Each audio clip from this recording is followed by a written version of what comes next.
Come and jump in the ride, hop on the bus.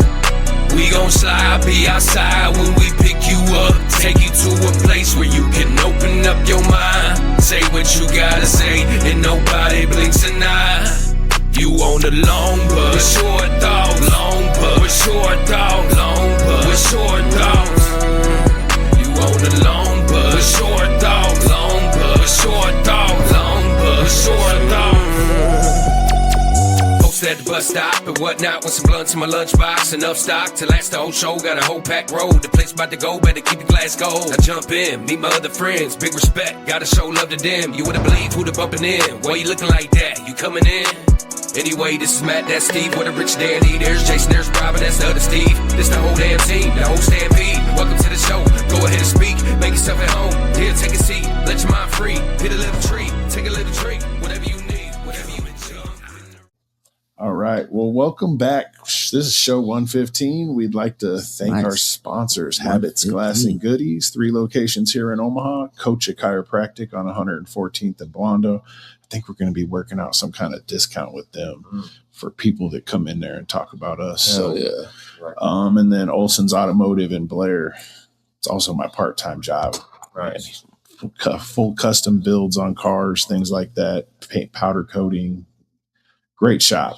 But so we got an exciting one for me today. I'm sure it'll be exciting for y'all, but we've got the part of the cast of the Keeping Up with the Homies, and the creator and writer, and this is going to be fun because I have a ton.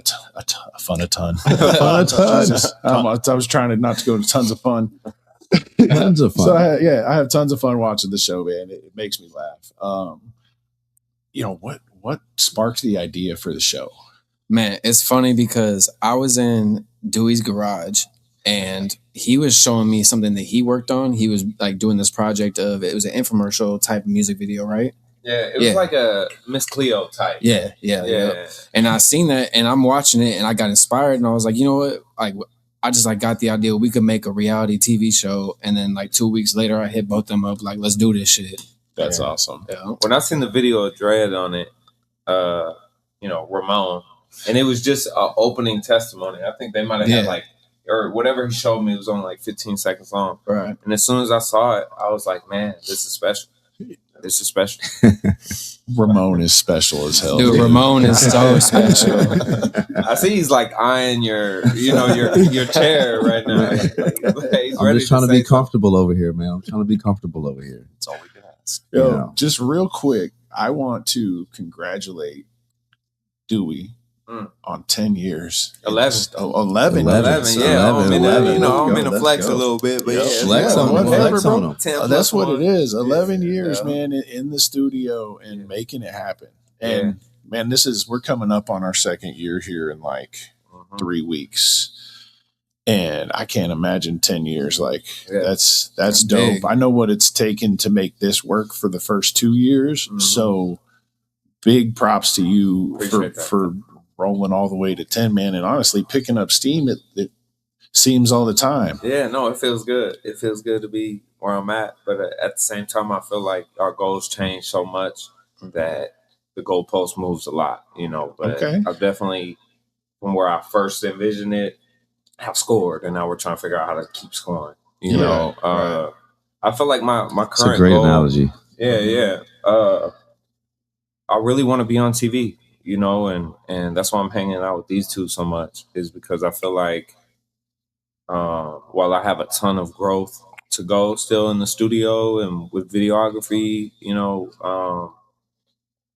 I want to be an actor. I want to be on the big screen, and I want to be good entertainment, just walking entertainment. So it's I feel like I'm always preaching to my people who I'm with in the studio about the entertainment side.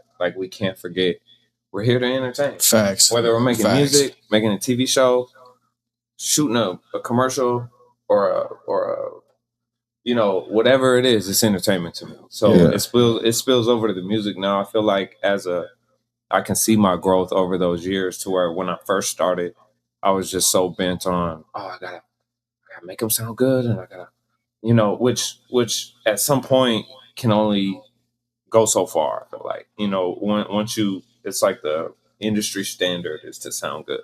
You know, it's not a standout. You're not supposed to stand out because you sound good. You're just meeting the standard. And then I feel like where I'm starting to separate is my knowledge of the game and my knowledge of like, all right, now that you have a good song that sounds good, what do we do next? You know, which to me is like where the entertainment comes in. It's like realizing that even though these are our passions in these projects and in our lyrics, we still have to present it in an entertaining way. And now I'm able to kind of, I don't want to say coach people because I'm not really consulting people, but I kind of give unsolicited advice, just like on the show, you know. But it's about people's careers, and he's so serious. Comfortable doing that. Yeah, he is. And so I always am doing that, you know, and people attest to that every single time. Like, you know, at my next session, I'm gonna say it to them. I'm like, because you know, when you make a good song, it happens right away. You know it in the room. Yeah. And especially the artists. And you know, I'm often sitting vibing to a song, and then it's just like, I don't know whether it's a good thing or bad thing, but I'm always just thinking, all right, what are you gonna do with this now? Are you just gonna post the same thing 30 times on Facebook? What's the next play? Are we gonna, you know, you're gonna come up with a campaign for this song so we see it 100 times in a different way every time, you know, or you're gonna put some money behind it. You know, there should be some sort of formula to however much you spent to make the song. You should at least promote the song that in that same manner, or, you know, and just turn it into a product like it's barbecue sauce. You know, there should be a process of, hey, this is a product. We need to market it correctly. We need to put it out correctly. We need to be having meetings with the right people, and you know, right. The subscriber count on the channel has grown pretty damn fast and pretty well. I noticed that today too. I was like, the response has been it's been good. Yeah. So I guess, when did you guys meet? So I mean, honestly, it's probably around similar times because he had his old studio over on 72nd. And I would go there to record with him, and then I ended up getting a studio across the hall from him. And then that's kind of around the same time I met Dread, I think. Honestly, it was a while. It's been a while. It's been a while for both of them. Because so I started recording with Dewey probably about 6 years ago. And I'm pretty sure I probably met Race about seven years ago. You know what I mean? Through a friend of my family. And I seen him perform one time, and I had been knowing who Dewey was for a long time because everybody knew that studio, Beats and Tats, right there on 72nd and Dodge. If you go there, you're gonna go to Beats and Tats, or you're gonna go to Milk the Game in the little building. You know what I mean? Right, or we were gonna go to Icon 1 because that building right there had pretty much, it was like the hub of where you want to go to get, you know what I'm saying, some dope shit recorded, or some, you know what I'm saying, some clothes or whatever. I think there was 2 other shops in there. There was a lot going on. There was a lot, And then Dewey moved out on his own, and I didn't really link up with him until after that. But because the first time that I had recorded with him was over off of, you know, at the new spot. You know what I'm saying? And I met Race through performing, and it was like, you know what I'm saying? Like, you know, the first time you seen this dude perform, I mean, if you know, you know. You know what I mean? Yeah. If you know, you know. We were talking pre-show, and I was kind of trying to give you your flowers, bro. You are fire. I appreciate it. I've seen you perform, I think, 2 times, and both times I think the second time I was outside and heard you start and was like, oh, I gotta go, man. And I've been listening to these guys for a long time. Like, same with you though too. Since I first met them, I started listening to their music, and I actually went back and did some research on their music. And it's like, I mean, they on my playlist every day. Like nonstop. Like they inspire everything that I do. Yeah, man.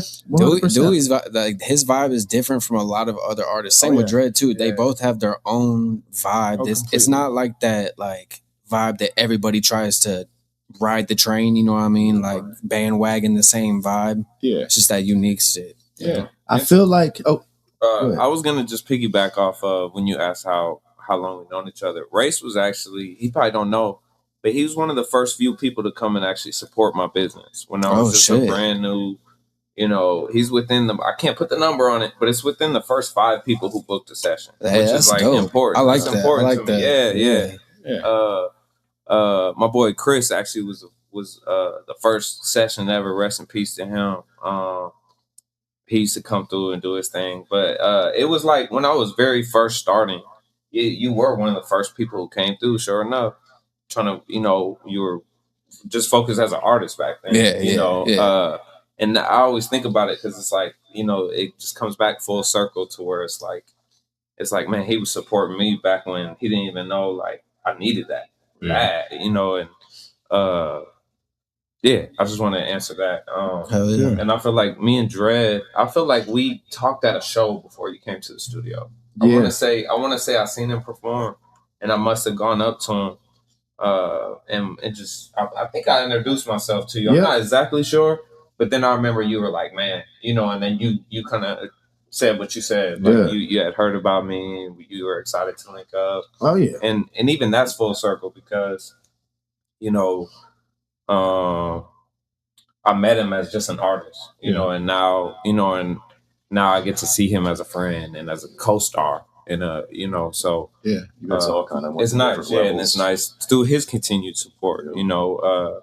Even I feel like for what it's worth, you know, even being friends, he's, you know, it never has what I want to say. He still is important to me when he, you know, I appreciate when you come get studio time. And when you come work with me on projects and have me and Race work on your stuff, like, and the same with you, bro. You know, I was gonna say that's the dope part about our connection. My bad to cut you off. Is that we're still supporting each other, and then you know what I mean, like, because it's important. Dude, that shit is big. It's real big to be able to like have that separation, but still have that unity all at the same time. You know what I'm saying? You know? Because like just the fact of that, we know how hard it is to be an independent entrepreneur, an independent artist, and, you know, to not have any fucking support, just like you said, when it's like when you need it, when you don't even know that you need it, but the support is just there. You know what I'm saying?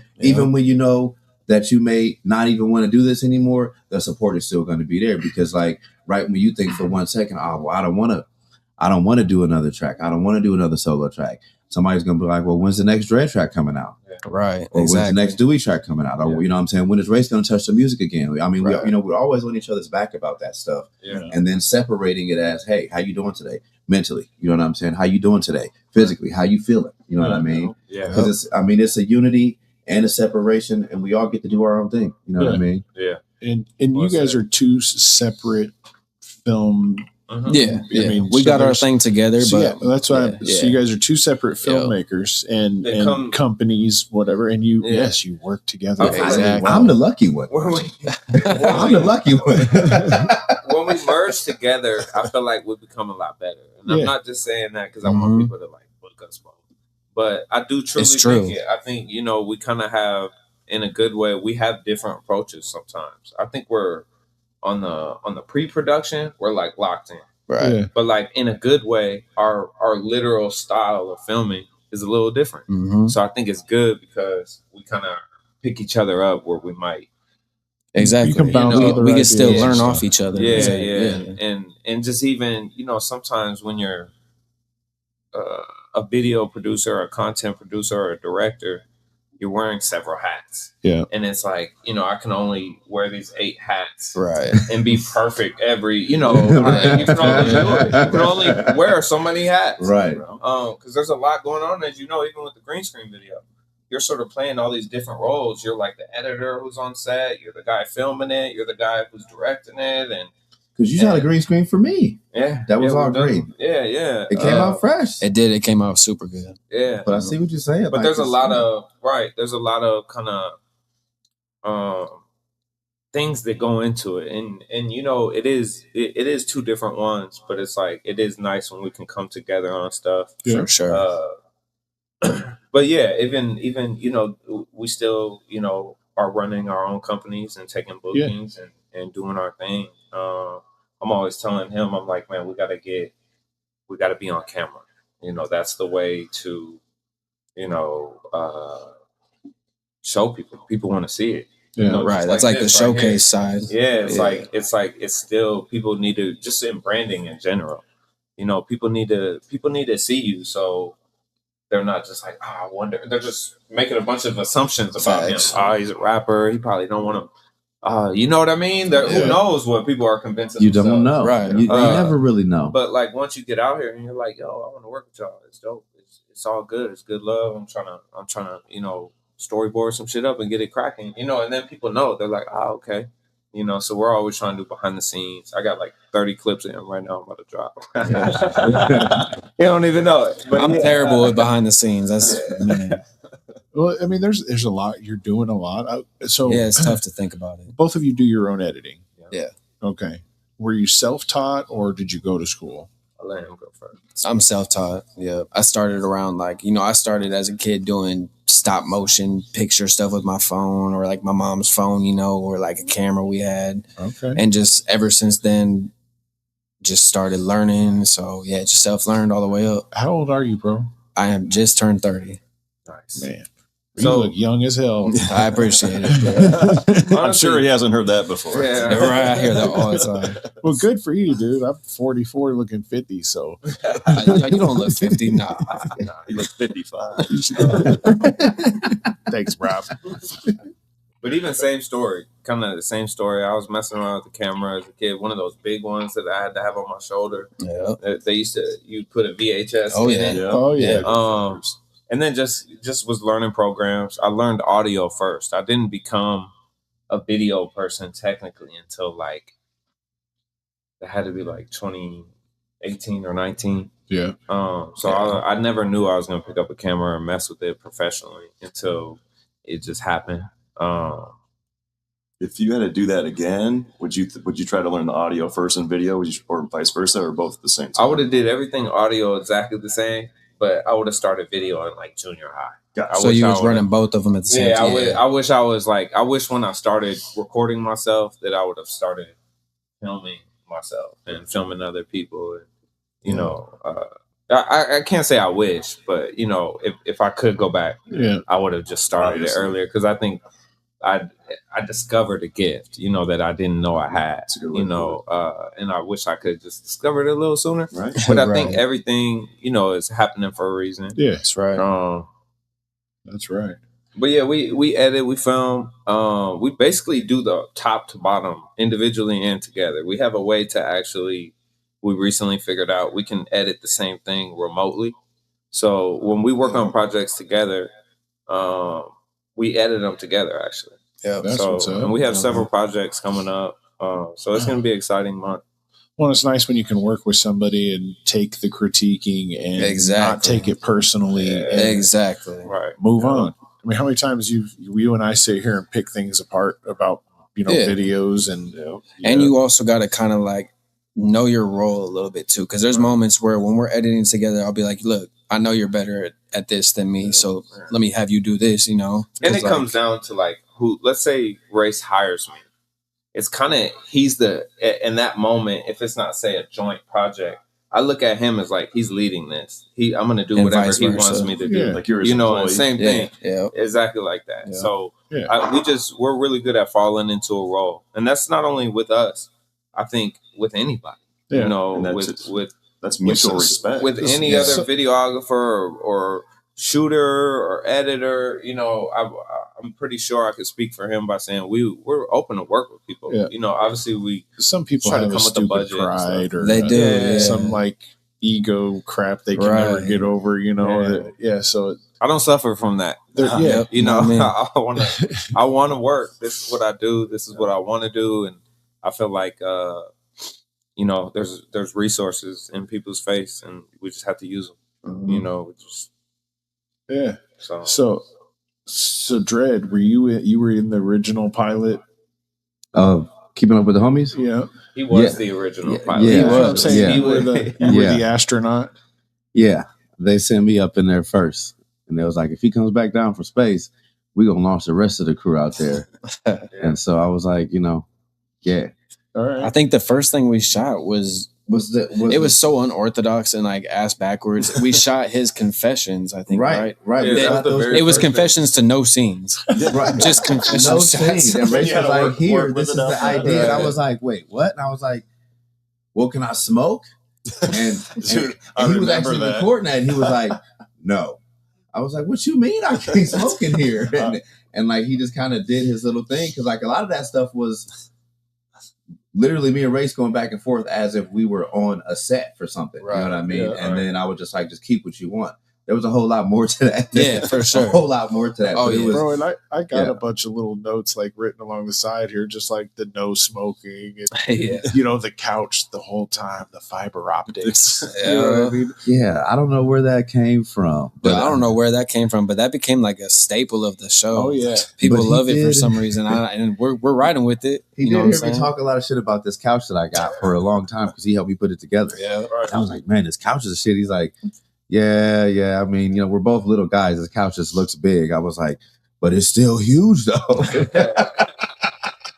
I'm always surprised, like, because I'm always, we think sometimes, even when we make songs, we're like, I wonder what's gonna stick with people. Right. And Yeah. I'm always impressed at how much, like, I can't, like, people will come up to me all the time unsolicited and say something about some fiber optics or like scenes we're not expecting to be like. Right. And I always would, at the beginning, I would think, I'm like, I wonder like what people are going to talk about. But now it's a lot of times a couch, some fiber optics. Vince gets brought up a lot. Vince definitely gets brought up is a lot. great. Jamie Yeah. Triller, he's great on Jamie camera. Triller. He does a great job on camera. I think it's just nice. There's not a lot of, unless I'm missing out on it, there's not a lot of opportunities to like act in something that's gonna sort of look good and be available soon. You know, it's always like, come work for this agency and then, come to these acting classes, but there's never like a, hey, it just doesn't feel available. I don't know. Maybe like I said, like I could you be take these missing 4 it. classes, you guaranteed to get here. Yeah, or at least it's not like a chance. Like, hey, yeah, it's not like Exactly. it's not like a graduation process, Yeah. so to speak, or like an advancement process Yeah. at the end of a tunnel. There's no light that they're giving you. It's just like, well, you can keep following this dark trail, Right. and hopefully something's gonna happen. Sort of like with modeling, say. With modeling, it's a little in front of it in terms of you could just become an Instagram model right away if you're friends with a photographer or Right, a photographer. right. It's available right away. Yeah. Or you could go to an agency where it might be a little slower. You might only see certain type of gigs. Yeah.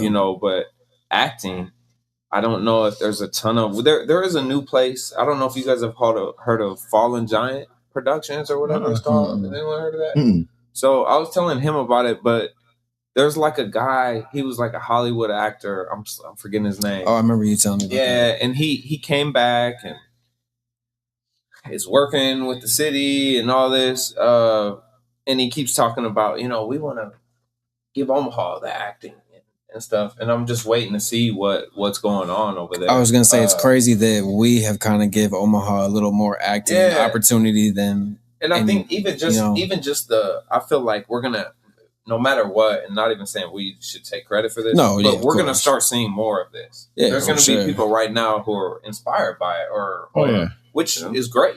I think especially locally. And I think there's gonna be, just in general, like I said, whether we're responsible for that or not, I think people are realizing, like, man, just like everything else, it's accessible to us.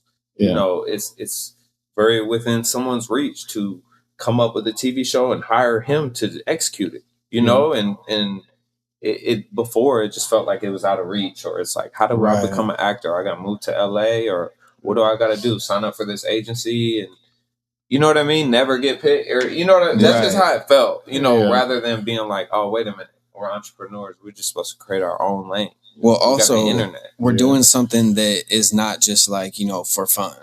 like we're doing it because it's fun also, but we have goals for it. You know, we got a couple things we can't speak on that, and we love in the future, what we you know? do, though. Exactly, right, bro. That's one of my thing. notes down here. Is how much fun is this to do with your? Oh buddies? my gosh! I will say, from a director's standpoint, He's stressed all the time. okay, but I fucked up though. So I started the series, and then we started. My dumbass got the first episode, like, you know, fully edited, and I was like, all right, drop it. Yeah. And I'm like, okay, now we got to go week by week to get shit, every right. episode filmed. So for like a straight, what was it, like 9 weeks? 9 to 10 weeks, yeah. It's like 9 to 10 weeks of just nonstop working. So that was stressful, but altogether it was so much fun. Yeah. It was beautiful. Yeah. I think the hindsight, mid-season a little break helped. cushion. Yeah. I'll say it's Yeah. really nice personally for me to be able to show up and be an actor for the most part. You know, there's times when we'll have a meeting or us three will, you know, huddle up and talk about stuff. But it's nice to be able to just like show up and be Sam.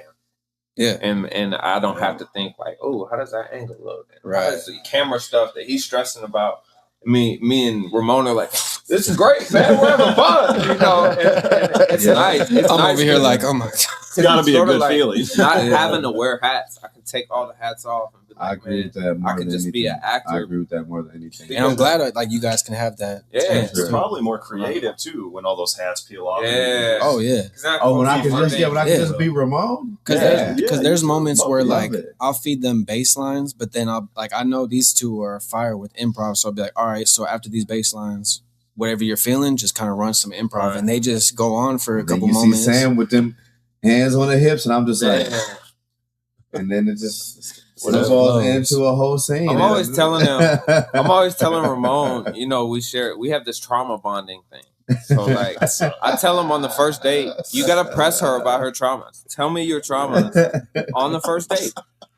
Let's talk about them and bond over them. So It's a group of good guys. yeah. Just going through some shit. It's a group of guys. Bro, I'm not gonna lie. Like I watch it, and just knowing AJ, Right.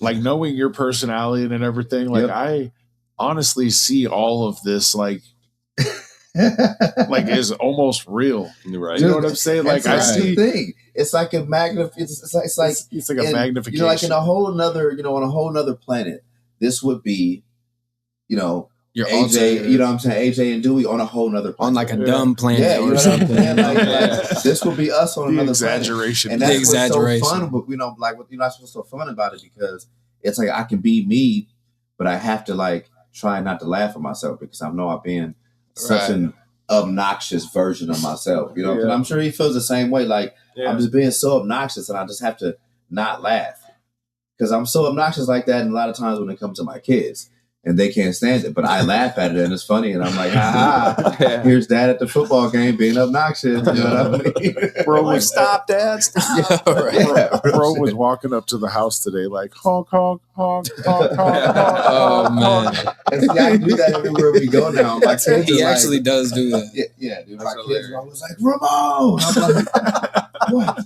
That's I got locked in. I was locked into my character. I feel like the universes are just blending together at some point. Dude, but I like see you being that a little bit, just that little bit over exaggerated. You're a Yeah. funny guy, so like, yeah, It's fun. It's fun. It's the Yeah. exaggeration of you, and it's on film. It's hilarious. I was talking to someone the other day, and they were basically like, it's funny if someone knows who I am or my name, but they've never met me. Right. And then they watch the show now, and they feel like that's me. That's you. You know, that's just me. Someone the other day was like, I must have posted a clip where they were singing me "Happy Birthday," and they're DMing me like, "Happy birthday, bro." I'm like, that wasn't me. It's not surprising. my birthday. It's surprising how many people like dope as they shit, just though. believe that like this is like That's real. real. That's him. Yeah. And I'm like, I mean, I kind of get it because we do it like well enough, but like, come on, I think like you that's think fair. this is how we I be mean, you acting? can tell you're not fake. This party needs to Yeah. be over by 7:00. It also Right. it speaks on the acting. I think we take it True, serious. true, You know, right. we're constantly on set, like, all right, boosting each other, trying to like be like, this is important to sell it. You know, Mhm. we are entertained. We're here to entertain. Yeah. And I think the acting is pretty good, especially because it's not always us, or we're not always just angry. all the time. But the fire thing with you two is that you guys can tap into your character. And then when I get in my director mode, sometimes I sound like an asshole, but I'm just trying to, like get it going, but they lock in, they don't get like feel like I'm getting mad at them, so it's just a good flow and shit. Once you hear that action or quiet on the set, it's like, I usually show up kind of in character. Try to. And I feel like when there's a group of people who are going to be acting, especially if they're like newer to it, it's important for that, because they're looking to us as like mentors, like, kind of. Yeah, or almost like, all right, they're taking it super serious, so I need to take it super serious rather than absolutely the other way around. Sets that example. Yeah, exactly.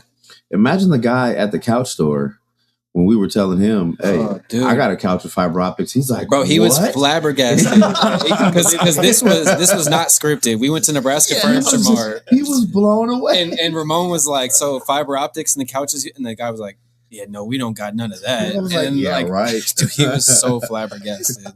He's like, "Is that a real thing?" I was like, "Yeah, it's in my couch." He was mind blown. Let me go speak to my manager. When are we going to get those in? Hell no, dog. That would be funny if he went back and asked someone like, "Do we have fiber optic couches?" He did. Blowing my mind. He probably did because that one lady came out. I'd want some aerial coverage of them two talking. Like, yeah, for sure. Talking about fiber. We got anything? This dude swears up and down. And we were so serious about it too. Yeah, there was no laughing. You don't have that, bro. I enjoy even just doing that kind of seriousness conversation with your buddy in public. Yeah. Something that's like borderline embarrassing. Or I always call it everything's funny, but nobody's laughing. Right. That's like how I describe the show sometimes. Genius. It's like it's funny, but it's like we're dead serious. Right. And sometimes it's like a weird mix of fun and anxiousness. Like when we go out in public and do it. Yeah. And we're like, all right, we got to be these characters. Like he went to the mall. I'm spacing everywhere we went throughout the first season. But we just kind of, at some point, I'm pretty sure we just check out of reality. Yeah. And just like, all right, I just got to be Sam here. And it's funny. I could see it in your eyes. Your eyes will like glaze over. And I'm like, all right, they're in character. Like, let's go. We'll start shooting. Yeah. One of my other favorite scenes is the dating scene. Yeah. Oh my god. when old girl roasts you. What's her name? So there was a couple girls that roasted me on the show. What did we actually name everyone? B Kizzle. I can't. Oh, B Kizzle. Oh yeah, B Kizzle. Yeah, she was roasting. She said you look like you came with screws in your spine. Like he was born with screws. That was actually a genius moment in the show because I thought it was funny that I was just in there. I was willing to hear her out. Like, hey, maybe we're not in the wrong room. He said, "What do you do for fun?" She said, "Women." Yeah, dude, it was so funny. The one had me cracking up about you hit her car. Oh yeah, he's like, "Fuck." It's like, dude, I hit this. And then it ends with, "I'm not calling her." That was too funny. I think one of my favorite episodes was the memorial service for Matt. Oh, I love that episode. I think there was something so special about that. And it was just funny, man. Bro, when it was blood ashes instead of dude, and then it blew into his mouth. Yeah, he's like and that was in the early part of the show because we really we were still kind of throwing shit together at that point. You know what I mean? Because a lot of that stuff was just like, oh, we're gonna have this, and we're gonna have supposed this. to be a main character. Yeah. So I won't speak on too much of it, but we had some things happen to where Max wasn't available. So we had to kind of build off of that, and we were like, you know what, he died. And it turned into this genius piece, which started building the season. Because it was like we never really alluded that we found a body or that he actually died, but to us, he's dead. So Max is dead. Yeah. And every time they pull out a picture of Max, we be getting upset when they pull out the pictures of Max too. Upset. Bro, I was like, are they gonna? This dude died really quick. Are they gonna Kenny this dude? I know, right? Yeah. We've yet to find his body. The raccoons got him at the restaurant. Dude, not too sure, man. Seeing raccoons out and about just ain't the same anymore. It's just like, I feel tense moments. I want to like take off on a raccoon sometimes. So how much of it is written and how much of it's improv? I mean, is it just mostly improv with some bass notes? I would say opposite. It's different. So towards the like halfway from the beginning, it was kind of more baselines with a little improv. But then once everyone got like these two got their like full acting mode, they like fully embraced their character, figured out their character. Yeah. Then it became a lot. I think almost towards the end, it was like half and half improv and written. I think it's also, like all the scenes are planned. Right. So right. And I don't want to necessarily, but to me, that's like a big deal. That's like a lot of even just knowing what the scene is and how it's going to play along with the story. Mm-hmm. That has a lot to do with what we're going to be saying too. Yeah. But I will say he's provided me with a lot of good lines. It's like I consider him the writer of the show. Yeah, absolutely. And although, like I said, we do a great job of improv, and especially at this point, we understand who Sam and Ramon are. Yeah. So, but there's always, I'm always looking at it like there's a script. There's a script, so we're literally acting.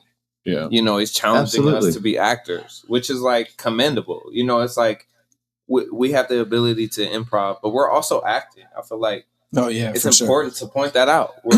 I do want to point out like it's not like, I don't want to say like they're not doing their acting point because like their acting is on point. Yeah. These are my two best actors that I've worked with out of everyone I worked with. Shout out to everybody else I worked with, but the connection with them and like I don't know if it's like us being, just on the same mindset, homies and all that, but they're crazy with the acting. And just being open, like we talked about. I feel like all of us want what's best. Right. So we're open to hearing what we That's the biggest thing. If you can take criticism, you can do whatever. Because criticism, you can do anything if you can take criticism. Because for real, it's the best feedback. It is. Recently worked with an artist and they sent me some music and I was like, it was going on an album and I'm like, you gotta let them know. I'm like, it does not sound good enough. You know what's crazy? The first time I was rapping, I used to be trash. Like I'm not, but this dude told me, he was like, you're fucking garbage. He was like, don't be a rapper. But I never wanted to hear that shit again. So I was like, you know what? Fuck it. I'm gonna spend like 3 years just doing music and then scrapping everything and use that as practice to get to where I want and then boost from there. Okay. You got to take that criticism, man. Because if I would have got mad at that point, I could still be trash. You know what I mean? Yeah. If I was like, man, fuck you, I'm good. And he accepted it and he made the changes to make the song better. That's good. Yeah. We agreed when it was over that it was way better. That's what's up. So I appreciate working with people that could take criticism too. I'm like, I'll tell you what you need to hear as long as you're willing to hear it. Acting. Well, I mean, for me, you know what I mean, with this particular, trio is like with Race will tell you, like he'll give you your lines and then he'll be like, say it like this. And he'll be like, he'll tell you the attitude that he wants you to have. And then like, you may have to say it 5 or 6 times until he feels comfortable with what you said. Right. So it's really like a mutual comfortability level that we have to find. Yeah. And after a couple episodes, I felt like I may have made it a little bit harder for him to do the editing because he gave me the lines and I'm like, okay, I got 5 different ways I'm gonna say it for you, Race. You know what I'm saying? But sometimes I liked it though because we got options now, and I'm like, okay, maybe I could break this down, like reword your stuff. I think it's worth saying too. It's like until you're on a set where there's lights and camera and people around you watching, it's not as easy as people think as, hey, he's going to give you the lines and you're just going to deliver them. It's not that easy at all. It's actually literally difficult. Yeah, it's sometimes difficult unless you're just locked in with like your character and your, we have lots of people come that even one of my best friend, he didn't make it on the show. He came, filmed, we gave him lines, and I'm like, bro, I can't. It either works or it don't. For some people. You know what I'm saying? It doesn't work with some people. And it was like, I think he could build up. It's a commendable thing to show up and try and get better. And I'm glad. I hope he keeps showing up. But it was just like, even acting is not easy, even if you have lines given to you. So that's the only reason I point that out is because I don't think it takes anything away from us to be reading lines, because we're sort of that's what TV is.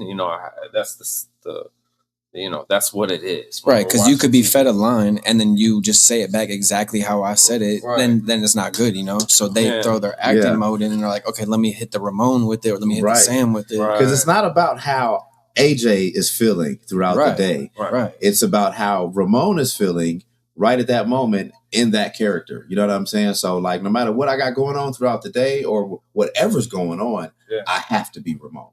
And if I'm not Ramon, my director's going to let me know. You know what I'm saying? And he's going to be like, say it like this. And then it's going to get to the point of like, okay, we done shot this shit 7 times. Let me listen to what he's saying and get in character and get the job done. You know what I'm saying? Because it is a job, but it's still a fun job. And a skill set. It's a skill. It is sharpening a blade. I can't, it's like until you do it, it's one of those things. It's like, it sounds really easy to just show up and read some lines. That sounds really easy.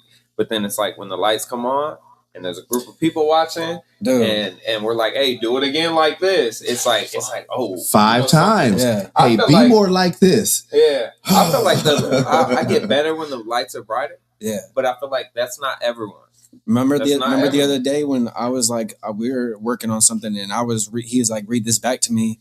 And it just like hit me at the moment. I was like, oh fuck. I was like, I'm in acting mode. I was like, I can't do this, bro. Right. I was like, this is hard. Like it was tough. There wasn't even like a camera on me or even lights, and we were doing like a Zoom call, but I still got nervous. Like, so it's tough, man. It's difficult. Yeah. And they tap into it. Sometime when y'all are filming, shoot me a message. I'd love to just come sit and watch. Oh yeah, for sure. Just that would be pull up to the reunion. Or just let me know. So we're filming April 4th. April 4th, we're having a reunion. Live audience. Okay. Yeah. It'll be at the Sozo Coffee House.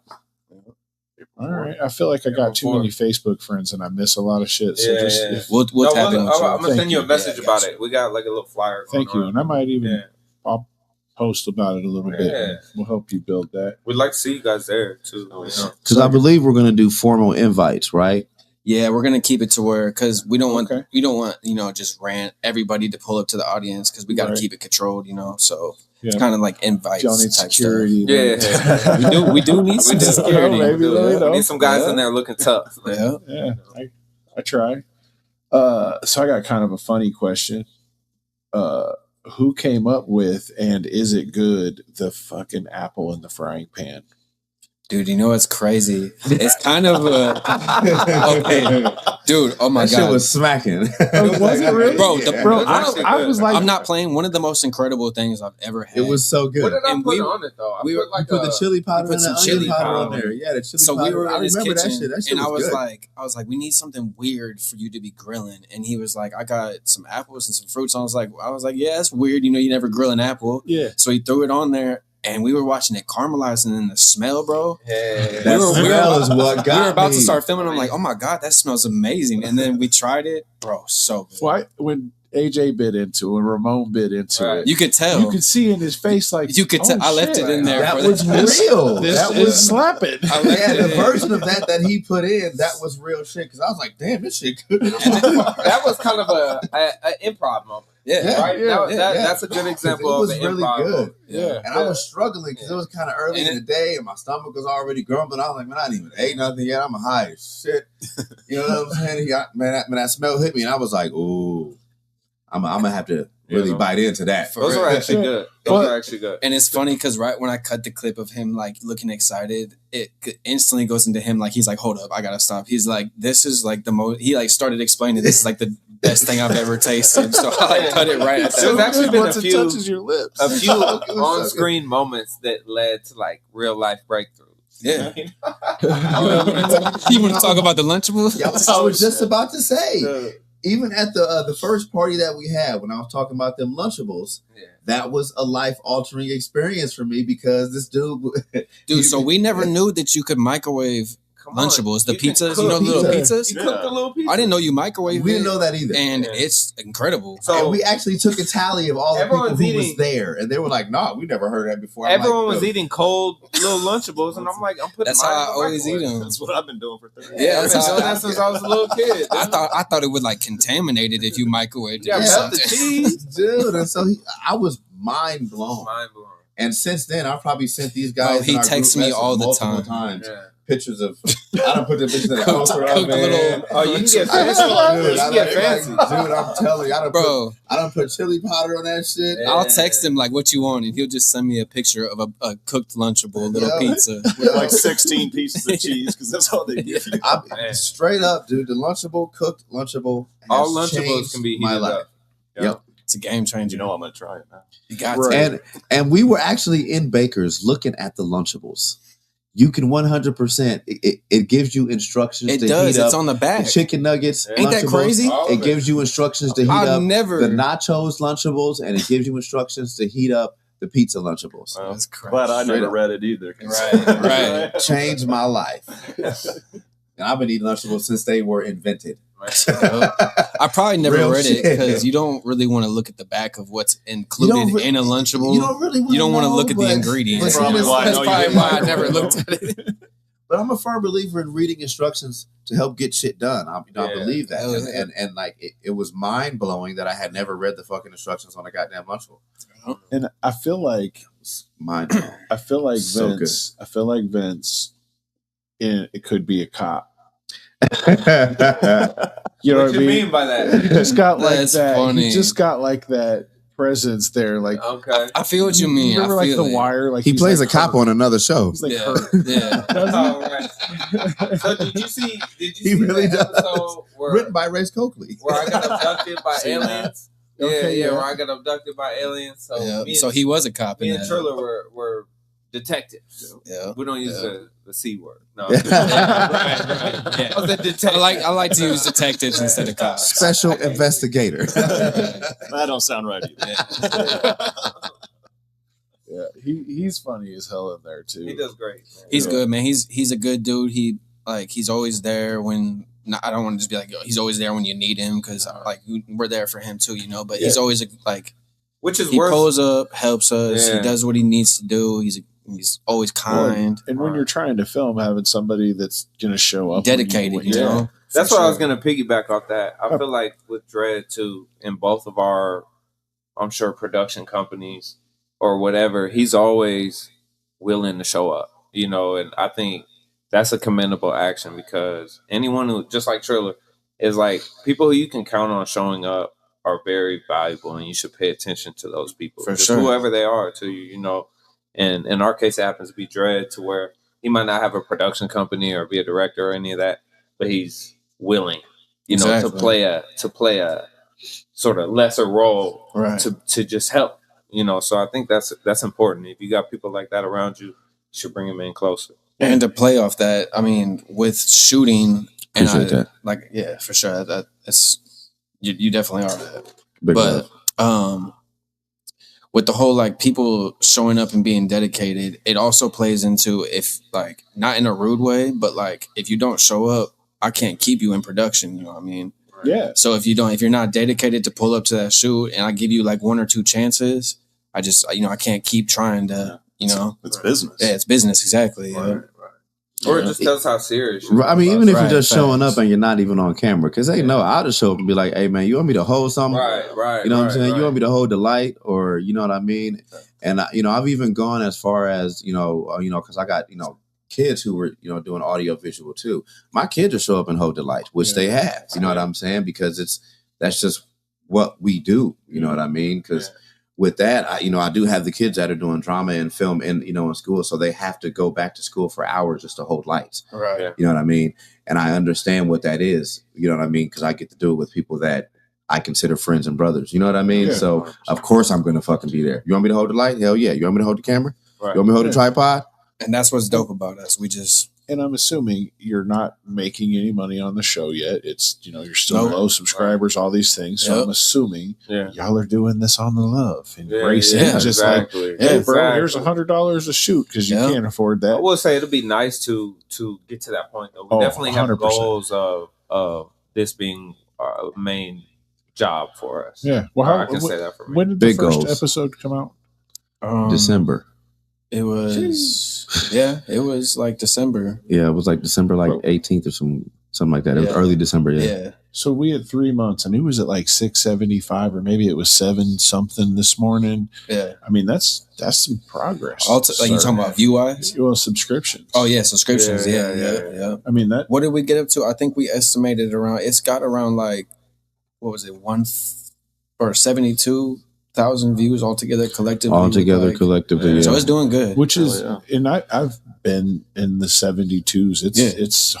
It's work. Yeah, it is. You guys, I mean, it is. But y'all, I'm not there right now, which is, it is what it is. I do this, you know what I mean, for fun and love and whatever. But that's awesome that you guys are showing that kind of growth this early. Yeah. And I think for me, I see us being, I see this show going to a network rather than, I think independent is good for some things, but in this one, I want to get to the masses. That's just my input. Obviously, we're a team that talks about stuff, but I see us being on TV.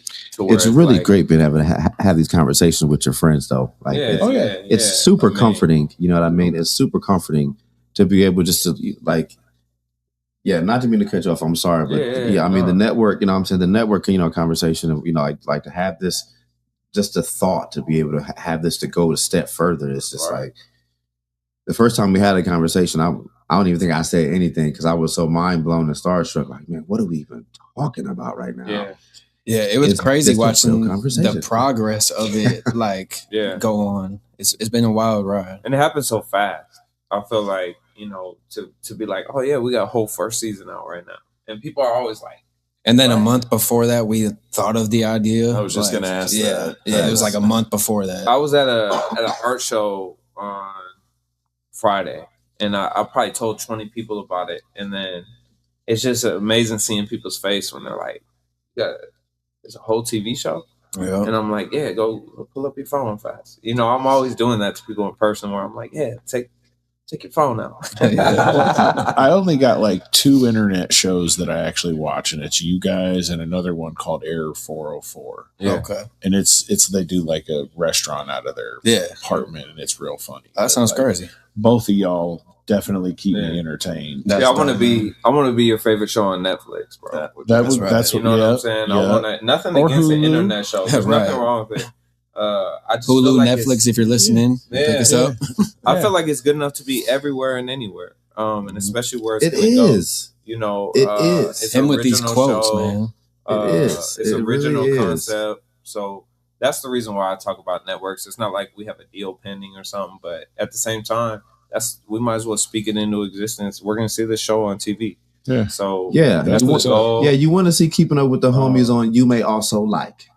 You know what I'm saying? You may also keep. But on that note, though, we do have a lot of things behind the scenes that are being pushed right now and working on. So So it's not a far-fetched dream.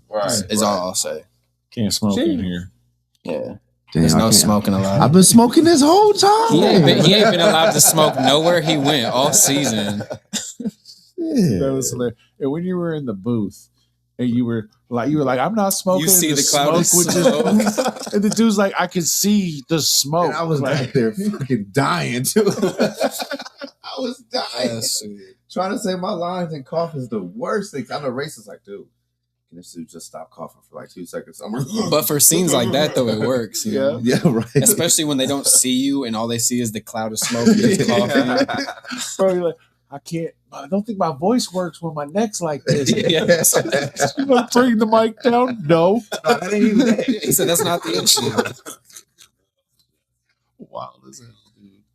Yeah. So it's a lot of fun, man. Congratulations on everything. Congratulations on your 11 years. 11, sure. Yeah. So I believe it's got a long way to go, fellas. Like you guys are going to be. I really think you're not just speaking it into existence. That shit's going to happen. I appreciate it. It's definitely a gem for sure. Thank you, man. Thank you. And you're super talented with your editing and your, even some of the little music you put in there, for it works well. Huge shout out to Race Coakley for sure. Man. For sure. I saw AG in there too. Shout out to him and Bobo, and there was a few faces I was going to say that's another thing I like is that we can bring on other people in the community, we're bringing on other artists. We're like we're trying to also go to businesses and stuff to where we can showcase other businesses. We don't want to just make it a selfish thing for us. You know, we want to also include the community. Yeah. And I like that if you know, it's one of those things, if you know, if you're from Omaha, you know some of the places we're at. And I think that's special too, especially where it's going. Because it's just the beginning. We just started this barbecue. We just started. Shit, you know what I'm saying? No, you're 100% correct. It's like when you had that gym scene, I'm like, what's cool? That was the first thing my mind and went people to. who, for me, that gym, I was playing basketball in there as a since I can remember. And that's kid, dope. Now you're acting. To me, in that's it. like that was a special gym for us to go to. So it was like, and then same with like going to waiting room. You guys were able to act at a place where you guys had the waiting room was really, really, really crazy. Being there, not as AJ the Dread in the green room talking to Strawstone. Yeah, I got to get not as AJ the Dread. Right, that was hilarious. And watching it was even.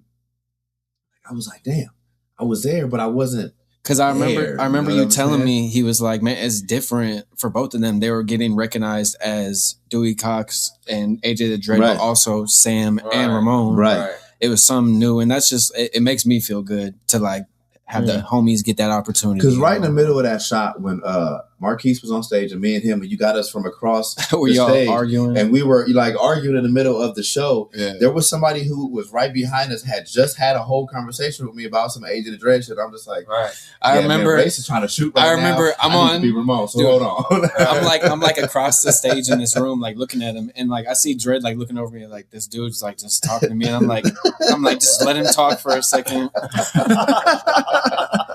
Yeah, that was crazy because it was just so much going on. It was like so many hats, but I wasn't like really wearing these hats. I was just in these character bodies. You know what I'm saying? It wasn't my show on either part. You know what I'm saying? The show, and I'm just like, damn, Strawstone's here, everybody's here, but I'm not AJ the Dread right now. So just let me.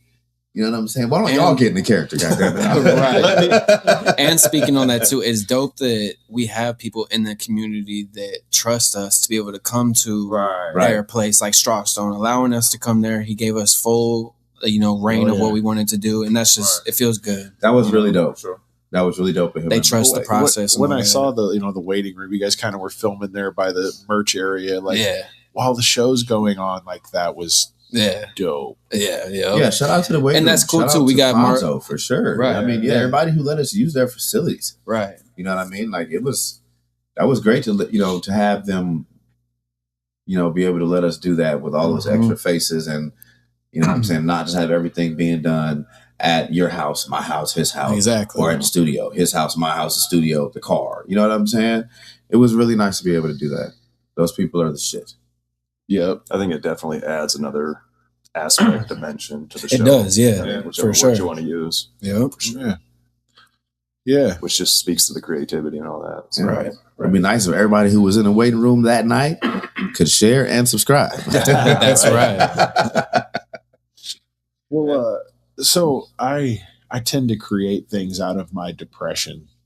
I do that too. When I get, that's kind of where I was like when I created Bars on the Bus, bro. I was like really going through some shit and like needed something to focus. I relate to that a lot. So that was when that was created, and I do have a whole show kind of written out and working on things like script wise. But I don't know that it'll ever be a thing. But it's a lot of work. It's funny for me to read. Yeah, just the stupid back and forth that I kind of have. Yeah. So no, that's funny because I created my short film series when I was like just completely depressed, like in a dark space. But it allowed me to create some dark stories, I guess. That ended up working out. Right. Yeah. Race is the ultimate director for sure. Visionary. Yeah, for I feel like coming up with the stuff is the hardest part, I think. I mean, no taking away from obviously I know the technical what you mean. side, but like just having the ideas. The ideas, the vision is everything from a TV producer standpoint or a movie producer standpoint. It's the vision. It is. Finding all the pieces is tough and being technical on set, but I think it's the vision coming up. Like, how do I And also, I mean, like being able to work with Race on the set of Keeping Up with the Homies, and then being able to work with him outside of Keeping Up with the Homies for, let's just say, because I paid him for videos, and we've done video shoots where it was just me and him, and we've also done, short films where it was his idea and it was his thing, and it's just like being able to deal with him in all those different aspects. It's like, it's just crazy seeing, he's wearing that director hat, but you get to see the vision in so many different ways. You know what I mean? Because when we shot the loop, I'm sure, for like when you guys were shooting the vehicle, we were shooting the loop. We were just in my basement, and he was telling me exactly what he needed. And I was like, man, I don't know if I can do this. He's like, no, you got this. Action. I'm like, fuck, man. He's like, no, shoot it again. He's like, okay, we only got one shot with this, so you have to make it right. I was like, you sure? He's like, yeah, just chill, hit the weed.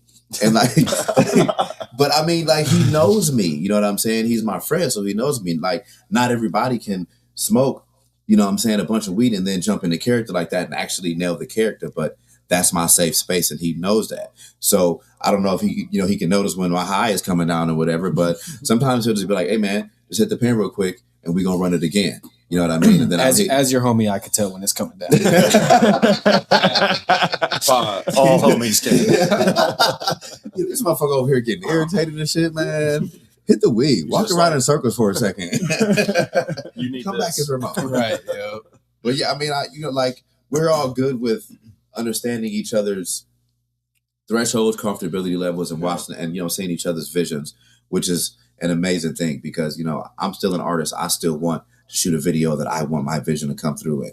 They'll help me do that. Ray still, he still has visions. Dewey still has visions. They may want to execute with us or without us, but we're still going to be there for that unconditional support. You know what I'm saying? Which is that's probably one of the most rarest things I feel is in the industry alone, in the entertainment business alone, is unconditional support that's not from your mom or your dad, you know what I'm saying? Yeah. Or your little brother who's watched you grow up his whole life. Unconditional support from people that you haven't grown up with. You know what I'm saying? People that you met in the industry, and then it's just there. It's rare, and it works, and it's been working. Right. You know what I mean? It's been working. Yeah. Well, we are a little bit over our hour here, boys. But I want you to so you shout out the barbecue and your things, and Race, you let us know the company. Dewey, you too. Yeah. Let's start with anniversary guy. Let's get it on. Man. Shout out to B&T, man. Shout out to the studio. Is that what I was supposed to do? Shout out my stuff? Yeah, shout out everything. Where can we find you, all that? So Beats and Tats is really anywhere on social media. That's what the studio is going to be under. Dewey Cox, if you search that, or that's Dewey Films. Search any of that stuff and you're going to come up with some good stuff. Search Keeping Up with the Homies. I think that's it. But I got some exciting stuff coming up. The Nebraska Writers Collective. We got their season coming up, which is like poetry bouts. Yeah. Adults and students. We filmed that, and I'm looking forward to that. I'm looking forward to the next season of Keeping Up with the Homies. I'm looking forward to this season of the studio and just helping people get to where they need to be. I'm looking forward to all the video projects I have going on with people right now. I'm just excited and happy to be where I'm at, y'all. That's what's up. Hell yeah. Congrats, brother, on the anniversary. Thank you. Yeah, for sure. Congrats, man. Yeah. Congratulations. So I just blanked. What am I doing? Your company. Shout out yourself. Yeah, talk your shit, man. Talk my shit. So I have my channel NST Ninja Smoke Tent, where I do my anime reactions, and I also do reactions to Keeping Up with the Homies on there. And then on my Race Coakley channel on YouTube, I have the full season of Keeping Up with the Homies. Check that out if you haven't checked it out. We have the reunion coming up. That'll be coming out soon. And shout out everybody watching. Love y'all. Yo, so the reunion, is that going to be like the old like Jersey Shore type reunion? Y'all on the couches and chopping it up? Just straight drama. Okay, that's what's up. Yep. Me and Ramon haven't seen each other. Oh yeah, he's still in Kansas. Yeah. He's coming back. I don't know if Ramon. stayed out he there a might be in couple Kansas for the reunion. Oh, okay. But we're not fully sure. But we're gonna try to bring up. Ramon thinks he's a foreign national right now, and he's lost in He Kansas. lost his Foreign passports. I lost my passport. He did though, man. Oh yeah. So yeah, shout it out, Dread. Reverend Tony Jones here. AJ the Dread. Shout out to Tony's Black Grand Barbecue Sauce. You can find my barbecue sauce directly through me. I have an email address. You will be finding the barbecue sauce in Family Fare and Hy-Vee. Should be by the end of the summer. Shout out to that. Yeah. AJ the Dread just dropped a new track on Friday. New visuals coming. Thanks to B&T and Dewey Cox. Dread and Strange got a new album coming out, also with new visuals. Thanks to Race Coakley and Dewey Cox, Beats and Tats. Everything that I've done for the past 5 years recorded at Beats and Tats, the greatest sound in the world. The greatest. The greatest. That's why I keep recording music. Yeah. More music dropping. New barbecue sauce flavors dropping this summer, extra spicy. All the spicy will be from peppers grown out of my garden. Very nice. So yeah, we out here. We out here. I definitely forgot to plug like, search Dewey Cox on your music platforms. Yes, I got sir. a lot of music out. Did you just drop a single? I did just drop. Well, 2 singles actually just dropped in the last 2 days. They were features. So I'm featured on those songs. They are out right now. Like I said, search my name on Apple Music, Spotify, wherever you listen to music. And Check out the Slickest from Dewey Cox. Slickest. That's Yes. that video changed the trajectory for me. So for him and everybody else. yeah. So I'm excited to work on the next one. I'm definitely gonna be cooking a new one soon with Race. That's what's up.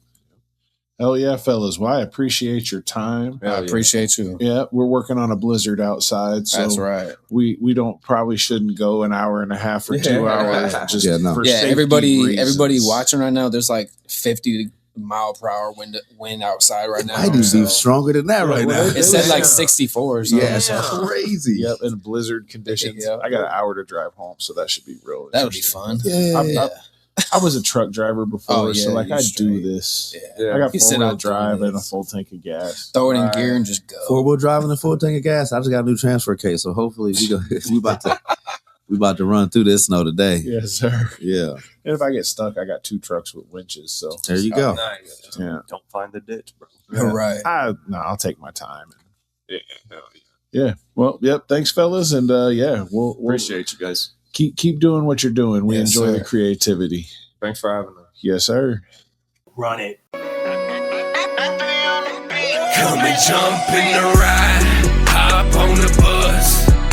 We gon' slide, be outside when we pick you up. Take you to a place where you can open up your mind. Say what you gotta say, and nobody blinks an eye.